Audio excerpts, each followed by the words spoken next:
इससे पहले वाली रिपोर्ट में जब आप खबर देख रहे थे और विस्तार से जो खबर हम आपको दिखा रहे थे उसमें रविन्द्रनाथ त्रिपाठी के इस्तीफे की भी खबर वो गलती से चली है। हम खेद प्रकट करते हैं। रविन्द्रनाथ त्रिपाठी इस वक्त भी बीजेपी के सिपाही हैं और उन्होंने इस बात का ऐलान जग जाहिर करते हुए कर दिया है।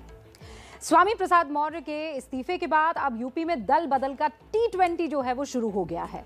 आज यूपी में पूरे दिन इस्तीफे और दल बदलने का सिलसिला चलता रहा, जिसमें बीजेपी ने अखिलेश और कांग्रेस के किले में सेंध लगाई। अखिलेश ने भी कांग्रेस को चोट पहुंचाई। कांग्रेस विधायक नरेश सैनी ने आज बीजेपी का दामन थामा। मुलायम परिवार के करीबी रिश्तेदार हरिओम यादव समाजवादी पार्टी छोड़कर बीजेपी में चले गए। समाजवादी पार्टी के एक और पूर्व विधायक धर्मपाल सिंह आज बीजेपी का हाथ थामते हुए दिखाई दिए। इसके साथ ही कांग्रेस के दो बड़े चेहरे अखिलेश के खेमे में आ गए। सहारनपुर से कांग्रेस के नेता इमरान मसूद साइकिल पर सवार हो गए। कांग्रेस के विधायक मसूद अख्तर ने भी समाजवादी पार्टी का दामन थाम लिया है। पहले कांग्रेस के साथ थे। यूपी में इस दल बदल का जो पारा है वो स्वामी प्रसाद मौर्य के इस्तीफे के बाद से ही तेज हुआ, क्योंकि इस इस्तीफे से यूपी चुनाव में जाति का कार्ड फिर से हावी होने की संभावना है। इसी संभावना के तहत बीजेपी स्वामी प्रसाद मौर्य से इस्तीफे के चलते उनके जो नुकसान हुआ है उसकी भरपाई का फॉर्मूला तलाशने में जुट गई है। अब स्वामी प्रसाद मौर्य के इस्तीफे से मौर्य वोट बैंक के नुकसान का खतरा है और इसीलिए उसे साधने के लिए बीजेपी उप मुख्यमंत्री केशव प्रसाद मौर्य को उतार सकती है। इसीलिए यूपी की जनता से सी वोटर के सर्वे में हमने ये जानने की कोशिश की, मौर्य वर्सेस मौर्य। तो 51% लोगों का कहना है कि केशव प्रसाद मौर्य बड़े नेता है। 31% लोग कहते हैं कि स्वामी प्रसाद मौर्य बड़े नेता है।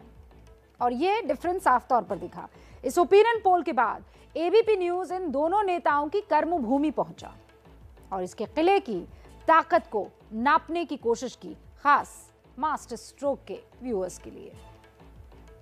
हर निर्णय मेरा चौंकाने वाला होता है, प्रदेश हित में होता है, सरकार बनाने और बिगाड़ने में अहम भूमिका निभाता है और यह भी मेरा फैसला भारतीय जनता पार्टी की सरकार की ताबूत में अंतिम कील होगा। स्वामी प्रसाद मौर्य के इस्तीफे और इस तेवर के बावजूद बीजेपी उन्हें मना तो जरूर रही है, लेकिन अब उनकी कमी को पूरा करने का प्लान भी तैयार हो रहा है। दरअसल स्वामी प्रसाद मौर्य के जाने से मौर्य वोट बैंक में सेंध का खतरा है, जो यूपी की 105 सीटों को प्रभावित करता है।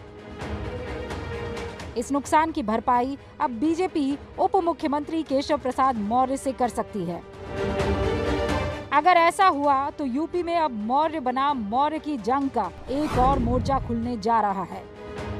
इनकी ताकत का अंदाजा लगाने के लिए एबीपी न्यूज इन दोनों मौर्य की कर्म भूमि पहुंचा और वहां के वोटर्स की राय जानी। पहले आपको बीजेपी के बागी हुए स्वामी प्रसाद मौर्य की कर्मभूमि कुशीनगर ले चलते हैं। कुशीनगर की पडरौना विधानसभा सीट स्वामी प्रसाद मौर्य की कर्मभूमि है। यहाँ से वो 3 बार विधायक चुने गए हैं और अभी भी वो यहीं से विधायक हैं। यहाँ वोटर पार्टी से ऊपर मौर्य को अपना नेता मानता दिखा। अच्छा, ये बताइए कि मौर्य जी ने कल भाजपा को अलविदा कर दिया है, नई पार्टी में जा रहे हैं, क्या स्थिति रहेगी आप लोगों की? हम लोग उनके साथ में रहे हैं और साथ में रहेंगे। हमारी सोच है कि मौर्य जी से अच्छा यहाँ बेहतर कोई नेता नहीं है और वो जिस दल में रहेंगे उस दल में हम लोग रहेंगे। नहीं, भाजपा से मतलब नहीं है, हम लोग मौर्य जी से मतलब है। मौर्य जी जहाँ रहेंगे उनके साथ हम लोग रहेंगे, तन मन धन तीनों से। जिसमें इज्जत हमारा होगा उसमें वो रहेंगे, उनके साथ हैं। आप मौर्य जी के साथ हैं? हाँ, मौर्य जी के साथ हैं। इस इलाके की राय ये कहती है कि वोटर अपने नेता के साथ है, यानी अपने गढ़ में स्वामी प्रसाद मौर्य मजबूत जरूर है। कुशीनगर के बाद अब चलते हैं कौशाम्बी। इस विधानसभा चुनाव में स्वामी प्रसाद मौर्य के अलग होने से यानी बीजेपी छोड़ने से केशव प्रसाद मौर्य जो कि उत्तर प्रदेश सरकार में उप मुख्यमंत्री हैं, डिप्टी सीएम हैं, उनके इलाके में लोग क्या सोचते हैं, क्योंकि दोनों ही मौर्य समाज के बड़े नेता हैं। कौशाम्बी का ये वो इलाका है जो यूपी के उप मुख्यमंत्री केशव प्रसाद मौर्य की कर्मभूमि है। यहाँ के लोग अपने नेता यानी केशव प्रसाद मौर्य के साथ खड़े हैं और स्वामी प्रसाद मौर्य के इस्तीफे को वो ज्यादा तवज्जो दे ही नहीं रहे। यहाँ पे कि जो स्वामी प्रसाद मौर्य निकल लिए हैं सपा में, तो नुकसान तो नहीं होगा इधर केशव प्रसाद मौर्य का? नुकसान नहीं है, कोई नुकसान। क्यों? अरे क्यों, क्या भाजपा का कार्यकर्ता और एक एक वोटर जो है भाजपा के नाम से जो है काम कर रहा है। नहीं, केशव प्रसाद मौर्य तो बाद के नेता है ना, वो तो उनको 6 साल का अनुभव है। स्वामी प्रसाद मौर्य जी को 35 साल का अनुभव है। केशव स्वामी प्रसाद मौर्य किधर जाएंगे, जिधर केशव हैं या जिधर स्वामी प्रसाद मौर्य? ये तो कोई कहने की बात नहीं है। समाज का जनाधार जिस तरफ जाएगा हम भी उसी तरफ जाएंगे। आप मतलब केशव प्रसाद मौर्य को ही वोट देंगे? हाँ, हम तो देंगे उन्हीं को वोट, चाहे कुछ हो जाए। कुछ क्या हो जाएगा, हमारा मोहल्ला भाई, हम पहले अपना गांव घर वालों को देखेंगे, बाद में बाहर को देखेंगे। आग लगती तो मोहल्ले वाला बुझाता, पहले ऐसा कुछ नहीं। अच्छा, केशव जी की जो बात है तो यहाँ से उनको कोई प्रॉब्लम नहीं होगी, और अगर मान लीजिए अगर वो कल को यहाँ से इलेक्शन लड़ते भी हैं तो वो अच्छी वोटों से जीतेंगे।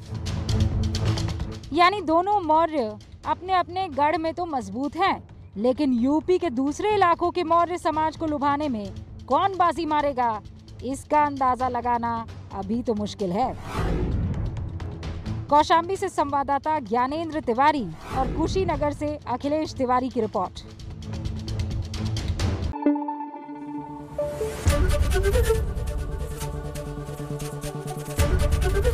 एबीपी न्यूज आपको रखे आगे।